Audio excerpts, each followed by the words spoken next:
மக்களே, 2 நாளைக்கு முன்னாடி தமிழ்நாட்டையே உலுக்கிய ஒரு அதிபயங்கர ஒரு கொடூர சம்பவம் தான் சொல்லணும். மயிலாடுதுறையில நடந்தது கொலையா, தற்கொலையா? அதை பேஸ் பண்ணி ஏகப்பட்ட போராட்டங்கள். இது தற்கொலை இல்ல, இதை பார்த்தீங்கன்னா கொலை பண்ணியிருக்காங்க, அதன் அடிப்படையில் விசாரணை பண்ணுன்ற மாதிரி போராட்டங்கள்லாம் வெடிக்க ஆரம்பிச்சிருக்கு. போலீஸாரும் விசாரணையில 5 பேரை கைது பண்ணியிருக்காங்க. அப்படி என்னதான் நடந்திருக்குது அப்படின்ற ஒரு தொகுப்பை முழுசா இந்த வீடியோவில் பார்க்க போறோம். சேனலுக்கு புதுசாக இருந்தீங்கன்னா சப்ஸ்கிரைப் பண்ணிருங்க. வீடியோக்கு லைக்கும் ஐப்பும் கண்டிப்பாக கொடுத்துடணும். நிறைய பேர் ஃபாலோ பண்ணாமல் இருப்பீங்க, ஃபாலோ பண்ணிட்டு வீடியோ பாருங்க. இப்போ கண்டென்ட்டுக்குள்ளே போயிடலாம். ஆல்ரெடி நான் டிலே தான், மன்னிச்சிருங்க.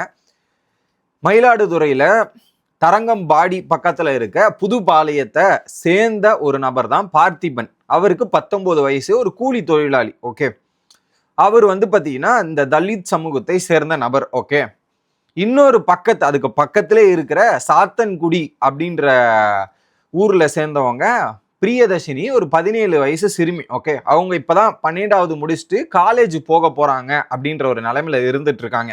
இவங்க 2 பேருக்குமே பாத்தீங்கன்னா காதல் உருவாயிருக்கு. ஒரு 2 வருஷமா இந்த காதல் நடந்துட்டு இருக்கு. இப்ப ரீசெண்டா என்ன ஆயிருக்குன்னா, இந்த விஷயம் 2 வீட்டுக்குமே தெரிய வந்திருக்குது. ஓகே, இதுல 2 வீட்டு தரப்பும் வேற வேற ஜாதிகள். இவங்க தலித்து, அவங்க ஒரு இது. ஓகே, இந்த விஷயம் தெரிஞ்ச உடனே பாத்தீங்கன்னா பெண் வீட்டார் சைட்ல இருந்து அதிக எதிர்ப்புகள் வருது, அதிக விஷயங்கள்லாம் நடக்குது. இன்னொரு பக்கம் பையன் வீட்டு சைட்லயும் இந்த ஒரு பிரச்சனை இருக்கு. ஏன்னா அவங்க இது கீழே இருக்கிறது, இது மேல் ஜாதி கீழ் ஜாதின்றது இன்னும் இந்த சமூகத்துல இருக்கத்தான் செய்யுது. அதை அதுல எனக்கு விருப்பம் கிடையாது.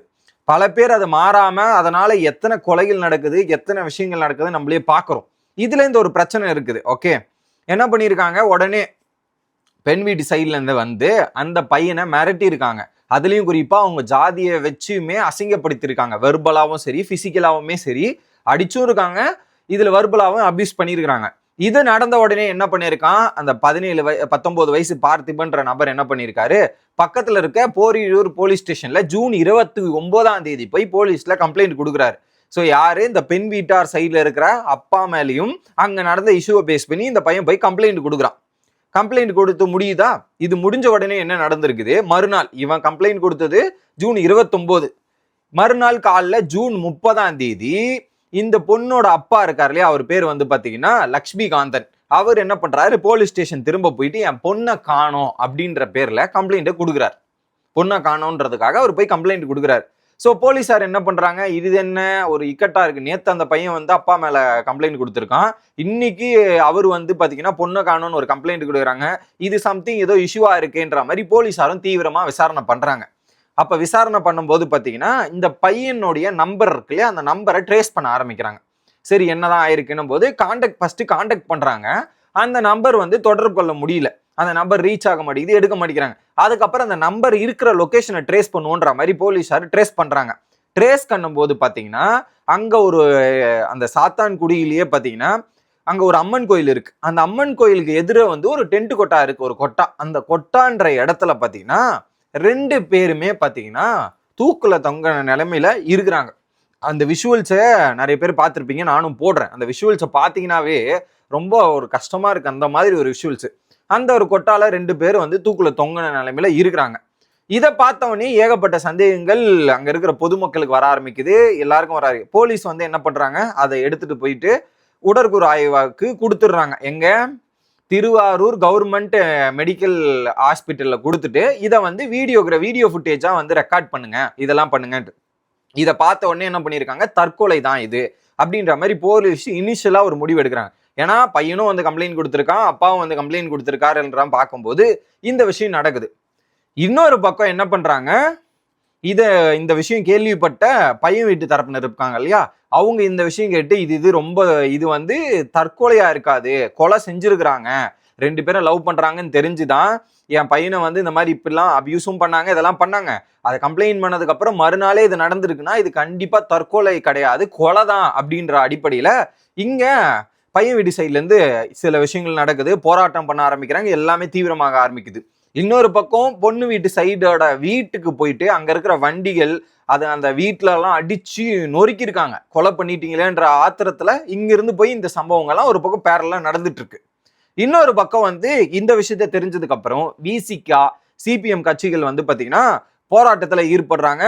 அங்க பொதுமக்களுமே போராட்டம் பண்ண ஆரம்பிச்சிட்டாங்க. ஏன்னா இந்த சமூகத்தை சேர்ந்தவங்க வந்து இந்த மாதிரி பண்ணியிருக்காங்க, இதை இது பண்ணுன்றதுக்காக கொலை பண்ணியிருக்காங்க அப்படின்றதுக்காக இந்த இன்வெஸ்டிகேஷன்ல வந்து பண்ணியே ஆகணும். இதுல குறிப்பா தற்கொலையா இருக்கிறத மாத்தி நீங்க மர்டர் இன்வெஸ்டிகேஷன் பண்ணணும் அப்படின்றதுக்காக மர்டர் இன்வெஸ்டிகேஷனுக்கு மாத்த நடக்குது. இதுல இது கொலையா தற்கொலையா நீங்க பேசிக்கா நம்ம பார்த்தாலே கிளியரா தெரிஞ்சிடும். அந்த ஃபுட்டேஜ் நீங்க பார்த்திருப்பீங்க. அந்த ஃபுட்டேஜ்ல நீங்க தெளிவா பாருங்க. அந்த ஒரு கொட்டா இருக்குது, அந்த கொட்டாவே ஆள் நிக்கிற சைஸுக்கு தாங்க அந்த கொட்டாவே இருக்குது. அதுல போய் இவங்க ஹேங் பண்ணணும்னா எப்படி நீங்க யோசிச்சு பாருங்க. ஒருத்தர் போய் இது என்னன்னா இந்த நார்மலா நம்ம படத்தெல்லாம் பார்க்கும்போது ஃபேன்ல போட்டு டேபிள் தள்ளி விட்டு அவங்களே இது பண்ணிப்பாங்க. இப்ப இதுல அப்படி பார்த்தா கூட அந்த கொட்டா ஹைட்டுக்கு வந்து அவங்க போறதுக்கான பாசிபிலிட்டியே கம்மி. வேற யாரோ பண்ணிட்டு அதை எடுத்துட்டு வந்து அங்க இது பண்ணிருக்காங்கன்றத நான் பாக்குறேன். ஏன்னா அதுல ஹேங்கிங் இதெல்லாம் பார்க்கும்போது அது வந்து நார்மலா இவங்கெல்லாம் பண்றதுக்கான வாய்ப்புகள் ரொம்ப கம்மி அப்படின்றது கிளியரா தெரியுது. ஆக மொத்தத்துல இது பண்ணது வந்து பாத்தீங்கன்னா ஒரு கொலை செஞ்சுட்டு இங்க வந்து ஒரு தற்கொலை மாதிரி கிரியேட் பண்ணிருக்கிறாங்க. ஸோ நடந்திருக்கிறது ஒரு ஆணவ கொலை. ஆனா அந்த கொலையை வந்து பாத்தீங்கன்னா தற்கொலையா வந்து மாத்தி இதை ஒரு ப்ரொஜெக்ஷன் பண்ணி தப்பிக்க முயற்சி பண்ணியிருக்காங்கன்றது தான் எனக்கு தோணுது. அந்த விஷுவல்ஸ், அந்த கொட்டாவோட விஷுவல்ஸ் பார்க்கும்போது அந்த விஷுவல்ஸ்ல எனக்கு அப்படிதான் தோணுது. ஏன்னா அது பாசிபிலிட்டிஸ் ரொம்ப கம்மி. அந்த மாதிரி ஒரு விஷயத்த பண்ணி இப்படி பண்ண ஆரம்பிச்சிருக்காங்க. இதுல ஒரு பக்கம் போராட்டங்கள் இதெல்லாம் வெடிக்குது. உடனே போலீஸ் அதிகாரிகள் எல்லாரும் வந்துடுறாங்க அந்த ஸ்பாட்டுக்கு வந்த உடனே பாத்தீங்கன்னா இது முடிவெடுக்கணும் அப்படின்ற மாதிரி தீவிரமா நீங்க இதை விசாரிச்சே ஆகணும்ன்ற மாதிரி சொல்றாங்க.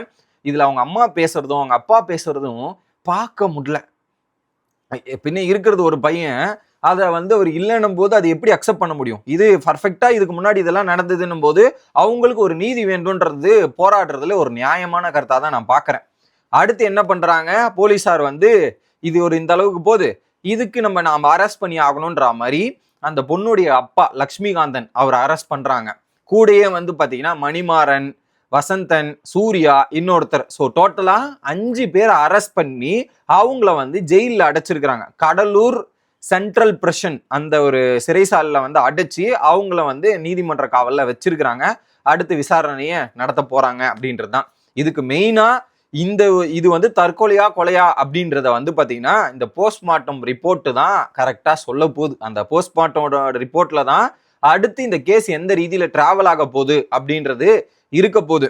ஏன்னா இது வந்து தற்கொலை அப்படின்ட்டா இதை வந்து என்ன பண்ணுவாங்க, அவங்களுக்கு சாதகமா போயிடும். அந்த அந்த பெண் வீட்டார் ஃபேமிலிக்கு சாதகமா போயிட்டு எந்த பிரச்சனையும் இல்லாம போயிடும். ஆனா இது கொலைனா கண்டிப்பா அந்த 5 பேரை ரிமாண்ட் பண்ணி ஒரு தீவிரமான நடவடிக்கை எடுக்க ஆரம்பிப்பாங்கன்னு நினைக்கிறேன்.